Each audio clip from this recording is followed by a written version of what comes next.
നമസ്കാരം. Life in അയർലൻഡിലേക്ക് സ്വാഗതം. ഞാൻ റിനി. ഇന്ന് ജൂലൈ 16 പ്രധാന അയർലൻഡ് വാർത്തകളും ലോക വാർത്തകളും നോക്കാം.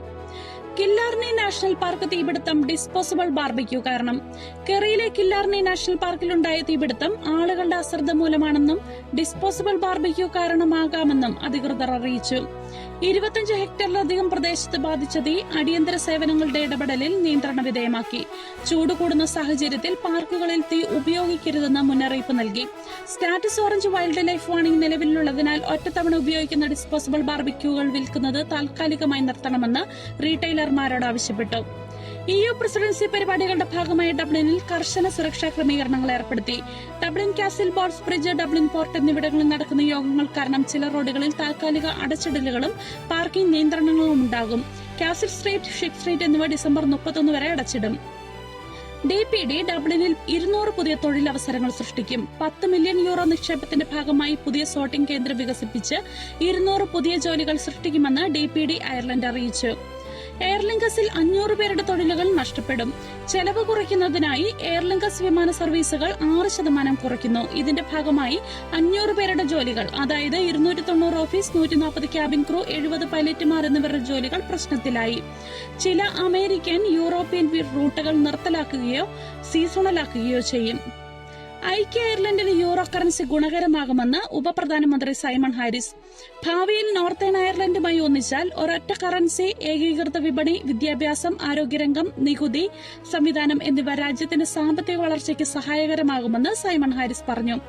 ഈ സ്കൂട്ടർ അപകടങ്ങളെ തുടർന്ന് ആശുപത്രിയിൽ പ്രവേശിച്ചിരിക്കുന്ന കുട്ടികളുടെ ബ്രെയിൻ ഇഞ്ചുറീസ് 50% വർദ്ധിച്ചതായി CHI അറിയിച്ചു. കഴിഞ്ഞ ഒരു വർഷത്തിനിടെ 18 കുട്ടികൾക്ക് ഗുരുതര തലച്ചോർ പരിക്കുകളോടെ ചികിത്സ ആവശ്യമായി. ചിലർക്ക് ബ്രെയിൻ സർജറി വരെ വേണ്ടിവന്നു. ഗാൾവേ ഇന്റർനാഷണൽ ആർട്ട് ഫെസ്റ്റിവലിന് റെക്കോർഡ് തിരക്ക്. ജൂലൈ 26 വരെ നടക്കുന്ന ഫെസ്റ്റിവലിൽ 4.5 ലക്ഷത്തിലധികം പേർ പങ്കെടുക്കുമെന്നും ഗാൾവേക്ക് ഏകദേശം 50 മില്യൺ യൂറോ സാമ്പത്തിക നേട്ടമുണ്ടാകുമെന്നും സംഘാടകർ പ്രതീക്ഷിക്കുന്നു. ആർട്ടിഫിഷ്യൽ ഇന്റലിജൻസ് മേഖലയിലെ വ്യാപാരം അടുത്ത 5 വർഷത്തിനുള്ളിൽ ഇരട്ടിയാകുമെന്ന് ഐബക് പ്രവചിച്ചു. അയർലൻഡിലെ ICT നിക്ഷേപം ഏകദേശം 6 ബില്യൺ യൂറോയായി ഉയർന്നതായും AI സപ്ലൈ ചെയിനിൽ രാജ്യത്തിന് വലിയ അവസരങ്ങളുണ്ടെന്നും ഐബക് പറഞ്ഞു. അതേസമയം എനർജി വിലയും ആഗോള പ്രശ്നങ്ങളും കാരണം 2026 ഇൻഫ്ലേഷൻ പ്രവചനം 3.6% ഉയർത്തി. അയർലൻഡിന് മൈഗ്രന്റ് വർക്കേഴ്സ് ആവശ്യമാണെന്ന് മുന്നറിയിപ്പ്. അയർലൻഡിന്റെ സമ്പദ് വ്യവസ്ഥയും ആരോഗ്യ സേവന മേഖലകളും നിലനിർത്താൻ മൈഗ്രന്റ് വർക്കേഴ്സ് വളരെ പ്രധാനമാണെന്ന് ഇമിഗ്രന്റ് കൌൺസിൽ ഓഫ് അയർലൻഡ് അറിയിച്ചു. 2019 മുതൽ 2024 വരെയുണ്ടായ തൊഴിൽ വളർച്ചയിൽ 61.4% മൈഗ്രന്റ് വർക്കേഴ്സിന്റെ സംഭാവനയാണെന്ന് കണക്കുകൾ കാണിക്കുന്നു. അയർലൻഡിലെ വിദ്യാർത്ഥികൾക്ക് ഹൌസിംഗ് പ്രതിസന്ധി തുടരുന്നു. അയർലൻഡിലെത്തുന്ന ഇന്റർനാഷണൽ സ്റ്റുഡന്റ്സ്, പ്രത്യേകിച്ച് പുതിയ മൈഗ്രന്റ്സ്, അക്കോമഡേഷൻ കണ്ടെത്തുന്നതിൽ വലിയ ബുദ്ധിമുട്ട് നേരിടുന്നതായി ചർച്ചകൾ തുടരുന്നു.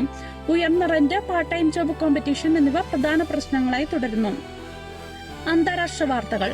അർജന്റീന വേൾഡ് കപ്പ് ഫൈനലിൽ. വേൾഡ് കപ്പ് സെമിഫൈനലിൽ അർജന്റീന ഇംഗ്ലണ്ടിനെ 2-1 തോൽപ്പിച്ചു.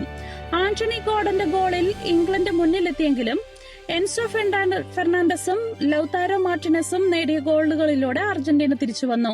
1966 ശേഷം ആദ്യമായി വേൾഡ് കപ്പ് ഫൈനൽ കളിക്കാനുള്ള ഇംഗ്ലണ്ടിന്റെ സ്വപ്നം വീണ്ടും അവസാനിച്ചു.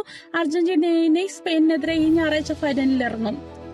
അമേരിക്ക-ഇറാൻ സംഘർഷം വീണ്ടും രൂക്ഷമാകുന്നു. അമേരിക്ക ഇറാന്റെ അടിസ്ഥാന സൌകര്യങ്ങൾ ആക്രമിച്ചാൽ റെഡ് സീയിലെ കപ്പൽപാകത അടയ്ക്കാൻ ഹൂതികൾക്ക് ഇറാൻ നിർദ്ദേശം നൽകിയതായി റിപ്പോർട്ടുകൾ. ഇതോടെ ആഗോള എണ്ണവില ഉയരുമെന്ന ആശങ്ക വീണ്ടും ശക്തമായി. ഡെമോക്രാറ്റിക് റിപ്പബ്ലിക് ഓഫ് കോങ്കോയിൽ എബോള വ്യാപനം രൂക്ഷം. DR കോങ്കോയിൽ എബോള വൈറസ് അതിവേഗം പടരുന്നതായി WHO മുന്നറിയിപ്പ് നൽകി. 2 മാസത്തിനിടെ 2000-ലധികം കേസുകളും 796 മരണങ്ങളും റിപ്പോർട്ട് ചെയ്തു. മ്യാൻമാർ തീരത്ത് 2 ബോട്ടുകൾ മുങ്ങിയതിനെ തുടർന്ന് 500-ലധികം ആളുകൾ മരിച്ചിരിക്കാമെന്ന് UN അറിയിച്ചു. ഭൂരിഭാഗവും റോഹിംഗ്യ അഭയാർത്ഥികളായിരുന്നു. കാലാവസ്ഥാ മാറ്റം കാരണം വെസ്റ്റ് ആഫ്രിക്കയിൽ അതിശക്തമായ മഴയ്ക്ക് സാധ്യത 5 ഇരട്ടി വർദ്ധിച്ചതായി ശാസ്ത്രജ്ഞർ പറഞ്ഞു. വെള്ളപ്പൊക്കത്തിൽ ഏകദേശം 100 പേർ മരിച്ചു. വെനസ്വേലയിലുണ്ടായ ശക്തമായ 2 ഭൂകമ്പങ്ങളിൽ മരണസംഖ്യ 4800 ഉയർന്നു. ആയിരക്കണക്കിന് ആളുകൾ വീടില്ലാതെ ക്യാമ്പുകളിൽ കഴിയുന്നു. ഇന്നത്തെ പ്രധാന വാർത്തകൾ ഇത്രയുമാണ്. ഇത്തരത്തിൽ എല്ലാ ദിവസവും പ്രധാന അയർലൻഡ് വാർത്തകളും രാഷ്ട്രീയം, ക്രൈം, അന്താരാഷ്ട്ര വാർത്തകൾ കൂടാതെ മലയാളികൾ അറിയേണ്ട പ്രധാന വിവരങ്ങളും മലയാളത്തിൽ ലഭിക്കാൻ ഈ പേജ് ഫോളോ ചെയ്യൂ. നന്ദി.